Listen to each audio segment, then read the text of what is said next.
we're back. I'm Leslie with Zoli, and this is... Hi, Amanda.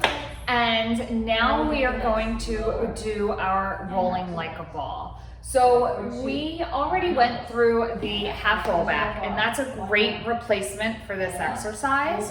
So if after this video you're not comfortable doing your rolling, definitely go back to the half roll back and watch that video again. So we're gonna get started. Amanda, how are we getting to your rolling like a ball? She's gonna put her hands down onto the mat. She's gonna lift her bottom up and move her feet, or her hips towards her feet. Good. Now, using her lower abs, she's gonna drag the knees towards her body. Hands go right over top of each ankle. There are a couple of different holds, but this is the best way for right now.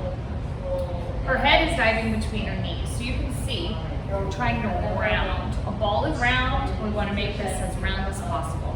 Scoop the lower abs in a little deeper away from your thighs and pull these heels in tight. Try not to let the legs fly up. She's going to take an inhale deep into her stomach to knock her back, and then exhale to come up. Good. Try to keep this shape. Knees tight to the shoulders, head between. We go again. Inhale. And exhale up. We do 6 of these. So this is 3. Inhale. Exhale up. Get all that air out. And inhale. Keep the heels pressing tight. Exhale up. Try and relax the shoulders. Inhale. Exhale up. So all your rolling exercises are great spinal massages. So definitely think of the inhale and the exhale to massage that. You have one more. Inhale. And exhale up.